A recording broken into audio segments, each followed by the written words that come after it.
Hey, ladies and gentlemen, this is Carmine Sabia for Explain America, and a lifelong prominent Democrat has left the party.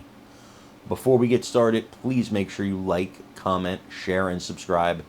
Those little things really help us out, and they help our channel continue to grow. And if you're not watching us on YouTube, guys, it helps us so much. If you do, just go to that address in the lower right-hand corner in red.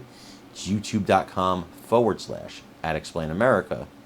Hit subscribe, absolutely free. It really, really helps us out. So, this particular Democrat, and you guys know him, you may love him, Alan Dershowitz, he's a Team Trump guy, at least from the legal perspective. He announced that he's left the Democrat Party, left it. And his reasons were not because of Donald Trump, but because the party has become increasingly and exceedingly anti-Semitic and open to anti-Semitic ideas, anti-Jewish ideas, anti-Israel ideas. This is something that I fight hard against on our side.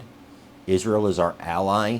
You have to be very careful of the anti-Jewish, anti-Israel propaganda that is online today. There's a lot of it, and a lot of it sounds convincing. I urge you to do the research on the things these people are saying.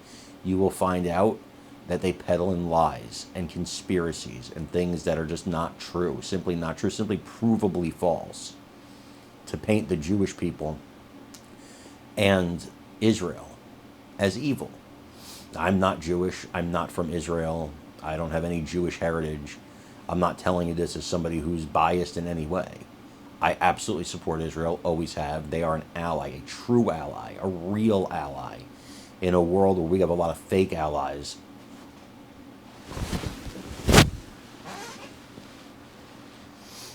In a world where we have a lot of fake allies, Israel stands above. I want you to watch what Mr. Dershowitz said here, though. He gave his reasons, and then let me know what you think in the comments. Too, when Adlai Stevenson.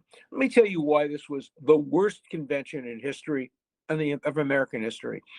They had more anti-Jewish, anti-Zionist people who were speaking, starting with AOC, a miserable anti-Zionist bigot. Then, of course, they had Liz Warren, who is one of the most anti-Jewish people in the Senate. Then they had Bernie Sanders, one of the most anti-Jewish people in the Senate. Then to top it off, they have one of the worst anti-Semites in modern American history last night at the convention, and more and more and more now. Who was that person that they had that number four on the list? On CNBC, whatever his name is, Sharpton, Reverend Sharpton. You know, the guy who provoked a pogrom in Crown Heights after that tragic accidental killing of that young man. Gavin Cato. So here's the way the Democrats figured it out. They're not going to let these anti-Semites and anti-Zionists speak about Israel. And they didn't. They all did the pablum about Israel. Oh, we support a ceasefire and we support a return of the hostages. But they instructed them not to talk about Israel. But by giving them platforms, what it says is that when AOC does call Israel a genocidal country and rails against it, she now has the imprimatur of the Democratic Party. When Bernie Sanders rails against Israel, he has the imprimatur. When Liz Warren and when everybody else, and they had so many speakers from the Black Congressional Caucus who didn't attend Benjamin Netanyahu's speech. And of course, there wasn't a single pro-Israel speaker, but okay, I understand that. They didn't want to have Israel the center of this. They didn't have any pro-Israel. They didn't have any anti-Israel speakers. But they had people speaking who they legitimated and gave the imprimatur of the Democratic Party, who tomorrow will be making speeches, and in the past have been making speeches against Israel and against Jews. And obviously, that gives them an imprimatur, and that gives them legitimacy from the Democratic Party. And then, of course, every time I see Josh Shapiro, I understand that if his name were John Shepard, not Josh Shapiro, he'd have been the Democratic nominee. I don't think that Kamala Harris is anti-Semitic. I don't think that she didn't pick Shapiro just because he was Jewish, because she doesn't like Jews. I think that she got a lot of pressure. We know she got a lot of pressure from the hard left of the Democratic Party. And she knew that if she nominated Josh Shapiro, who would help her win the election by winning Pennsylvania, there would have been demonstrations, not only outside, but inside the Democratic convention. And then my old friend, President of the United States, who I really like, I've known Joe Biden since 1980. I worked with him on the Ted Kennedy's campaign. And he had the chutzpah to get up there and say that these people outside who are tearing down fences and demanding Hamas and burning American and Israeli flags, burning American flags, saying they have good points.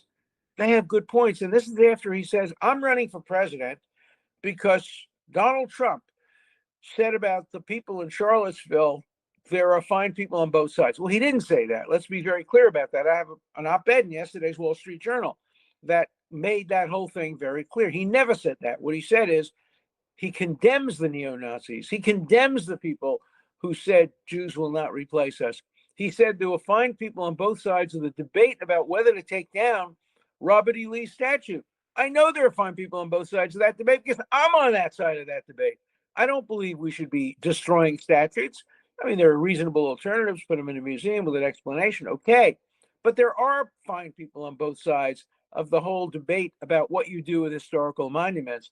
But there were no fine people at the debate, at the standing outside of the convention center and screaming, Hamas will win, screaming, we are all Hamas, screaming, there was nothing wrong with October 7th. What's wrong with October 7th? Somebody said.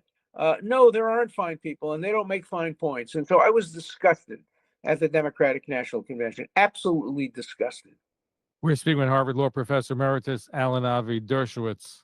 So are you ready to leave the Democratic Party? Democratic Party. I am no longer a Democrat. I am an independent. I'll decide who to vote for at the last minute based on totality of the circumstances.